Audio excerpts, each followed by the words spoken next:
दोस्तों, अगर आपने इस चैनल को सब्सक्राइब नहीं किया है तो कर लीजिए, क्योंकि इस चैनल पर आपको मिलते रहेंगे हॉरर और मिस्टीरियस से भरे वीडियोस।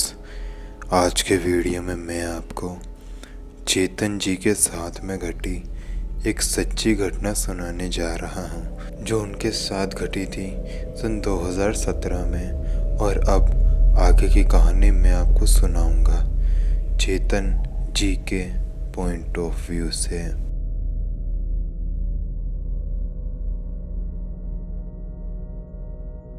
मेरा नाम चेतन है। यह घटना मेरे साथ घटी थी सन 2017 में। मैं अपने गांव में था। मेरी गर्मियों की छुट्टियां चल रही थी। मैं उस वक्त 12th क्लास में था और मेरी गर्मियों की छुट्टियां चल रही थी, इसलिए मैं मेरे गांव गया हुआ था। गांव में मैं एक रात को अपनी बाइक लेकर गुजर रहा था एक कच्चे रास्ते से। उसी रास्ते पर मेरे साथ एक डरावना सा इंसिडेंट घट गया था।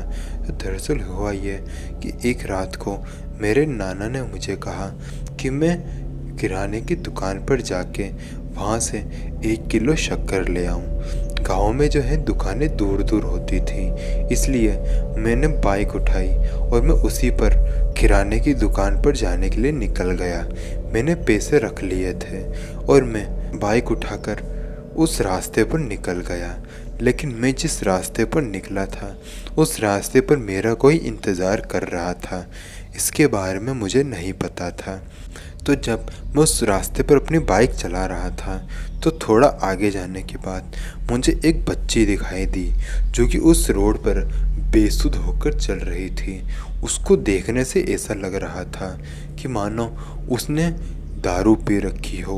वो कभी इधर लुढ़क रही थी तो कभी उधर लुढ़क रही थी। समझ ही नहीं आ रहा था कि आखिर इसे हुआ क्या है। मैं उसको पीछे से करीबन 2 मिनट तक लगातार देखता रहा।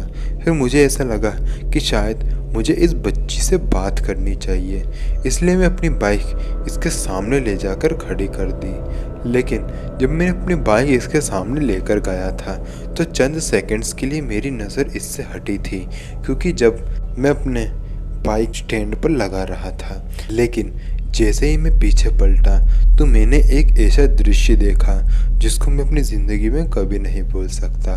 मैंने देखा कि वो बच्ची जो पहले करीबन 3 फीट की ही थी, अब वो 10 फीट की एक चुड़ैल बन चुकी थी। उसके बाल एकदम खुले हुए थे और उसकी एक आंख नहीं थी और उसकी एक आंख बची हुई थी जो कि एकदम लाल थी। और उसके वो नुकीले नाखून और दांत मुझे आज तक याद है। वो इतनी ज़्यादा डरावनी लग रही थी कि मैं आपको बता नहीं सकता। वो मुझसे केवल 5 मीटर की दूरी पर खड़ी थी और वो ऐसे रौद्र रूप में कब आई मुझे तो पता तक नहीं चला। उसे ऐसी हालत में देखकर मैं वहाँ से भाग खड़ा हुआ और अपने घर वापस आ गया। घर वापस आने के बाद मैंने अपने नाना को पूरी घटना बताई। नाना ने मुझे कहा कि क्या तुम वो वाले रास्ते से गए थे? नाना ने मुझे उस रास्ते का नाम भी बताया था, लेकिन मैं आपको नाम नहीं बता सकता पर्सनल रीजंस की वजह से। इसलिए मेरे नाना ने मुझे कहा कि क्या तुम उस रास्ते से गए थे? मैंने कहा कि हाँ, मैं उसी रास्ते से गया था।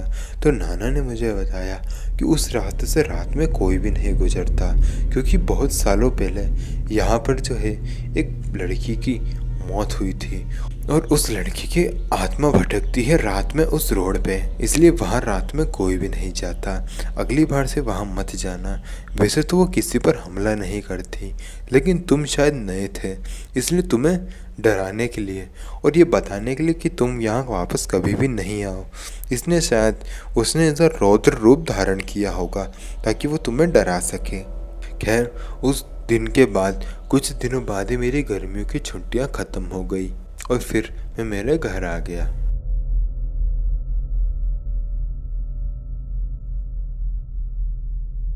तो दोस्तों, ये वीडियो होती है यहीं ख़त्म। आशा करूँगा कि आपको वीडियो पसंद आई होगी।